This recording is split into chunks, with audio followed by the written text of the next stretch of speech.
Hey, welcome back to the shop, everybody. Today, we're taking a break from the Kymron XTL30 mini skid steer. We're going to talk about maintenance. Grease guns are an integral part of maintenance for your equipment, whether it's a mini skid steer, mini excavator, full-size excavator, tractor, doesn't matter. Why do you need grease? When you're using these machines out in dirty environments, you have metal on metal contact at all your lift points, your pins. There's a lot of area where that dirt can get in there and it can just over time erode away your machine and really reduce its usefulness. That's an expensive repair. You can find plenty of videos on YouTube where mechanics are out in the field taking out the slop, line boring machines so they can go up in pin size and still operate. We don't want to spend that much money. So we're going to use an ounce of prevention to save a pound of agony later. So let's talk grease guns. Why do I have so many? I have my Milwaukee 12-volt grease gun. I have my DeWalt 18-volt grease gun. I have got a Holt Industries pneumatic grease gun. Really like this one, by the way. And then, of course, I have not one, but 5 of the old faithful hand grease guns. Why do I have so many?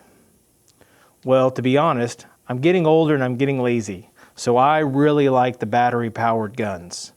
I like the fact that I can have it out in the field with me and be able to grease my machine when I'm working. Specifically, I have 2 battery-powered guns. And the first one here is my Milwaukee M12. And I have the M12 because I have a tool bag that travels with me everywhere my machine goes. And it is set up for M12 tools. I have the impact wrench, I have the 1/4 inch impact gun if you have to take gates off or take fencing down. And so as a result, it was only natural to have the Milwaukee M12 grease gun with me. So I have one battery system when I travel, when I'm out working. I also have a charger that I can charge batteries up while I'm in the field. So that's why I have a Milwaukee. The DeWalt, as you've seen in previous videos, DeWalt is my primary tool brand. I chose yellow years ago, and the only reason I did is because that's what I had previously owned. I kept it, and so that's why I have a DeWalt gun. Now this gun stays in the shop. It does work around the shop or whenever I'm on my own property. I'll more often than not grab this gun to go out and do work.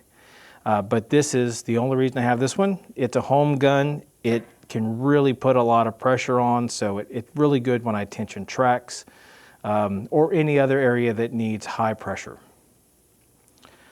Next, I have this pneumatic gun, and this is the newest gun that I have. I bought this one, I'd say only about 2 months ago or so because it was on sale at Harbor Freight. Now, this gun was extremely frustrating when I bought it because it had never had a grease tube in it. And as a result, getting that tube seated the first time was difficult. For those that don't understand grease tubes, there's a plunger, a spring tensioned plunger in here, and you pull this handle all the way back and lock it. You load your new tube of grease in, and then you let this go, and there is pressure that pushes the grease through the tube as you use it so that you get constant pressure up here. All the air feed does or the battery feed is pump it from this point through the hose. There's a spring actuator that pushes it up the tube. Excuse me. So with that, this gun created a lot of problems because it was hard to get the very first tube seated. But it's good now. I always have air in the shop and I use it all the time. Now these guns are old faithfuls. They're easy to use, easy to load, easy to work on. So I tend to throw these in my rougher environments and just leave them hanging. They all are loaded with grease. So if I see a pin or something that needs an extra spot of grease on it, I can always use the forearms here and pump some grease in. But I've chosen to quit using these so much because these are so much easier. Couplers are one thing I want to point out. All of my grease guns use a lock and lube coupler. These things are absolutely wonderful.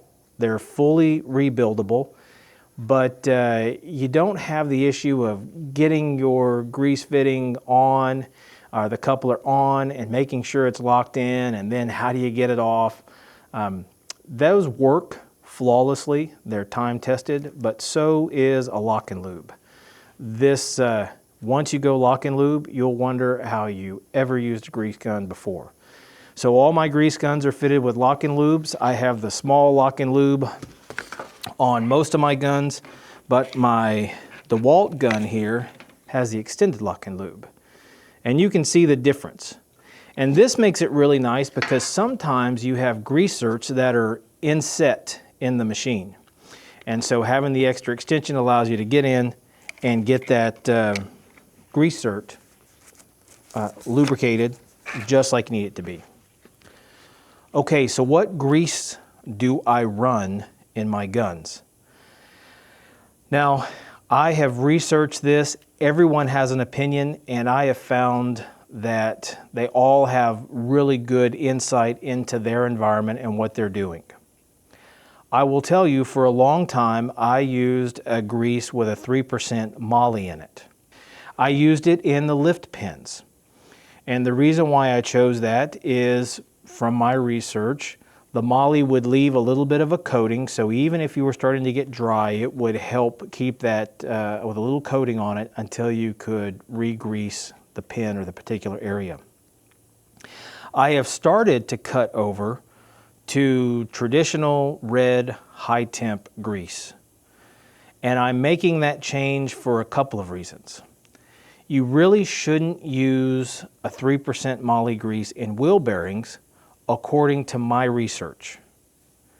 Now, that's just what I have found, but they're saying that that moly resin can actually wear your bearings down sooner, even though it is a high temp grease. The safe bet is the traditional red high temp grease. So I'm slowly, as I run out of moly in these two guns, I'm switching them over to traditional red, which is exactly what I have in my old hand pump and the pneumatic gun. So if you see me using pneumatic more, it's because I really want to just get everything over to red grease, but I still have some moly tubes that I need to finish up. So I'm using those sparingly, but I am using it. So this isn't a super long video today, but it's talking about a very critical aspect of machine maintenance and keeping your machine lubricated. They put those grease zerks on your machine for a reason. Use it. Grease your machine. You should grease your machine every 8 hours of constant work in a dirty environment. If you're using your machine sporadically, so a couple of times a week, a few times a month, then you need to choose a schedule that's best for you, but at minimum, I would at least try and grease my machine once a week or once a month based on how often I use it. When I'm using the machine daily for serious work here around the property, I grease every day.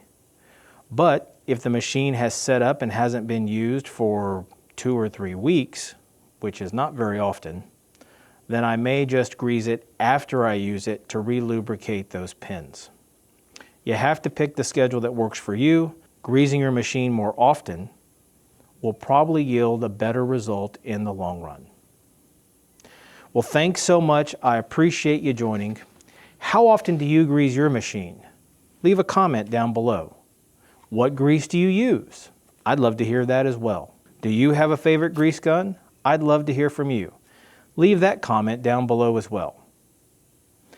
If you're not already a channel subscriber, please hit subscribe, hit the notification bell, like the video, and forward it to a friend. It really helps the channel out a lot. I'm trying to hit my first 500 subscribers, and then we can keep growing from there. I appreciate all of you. I thank you for watching. Let me know what I can do to help you along, and don't forget, we'll see you on the next one. Hey. Hey, thanks so much for sticking to the end to watch the video. I appreciate it. If you're not already a subscriber, click right up here. I'd love to have you as a subscriber to our channel. YouTube thinks you'd really like this video right here. Please feel free to watch. And if you want to see some of my favorite videos, all with my mini skid steer and working, follow this link right here. Thanks so much. Have a great day.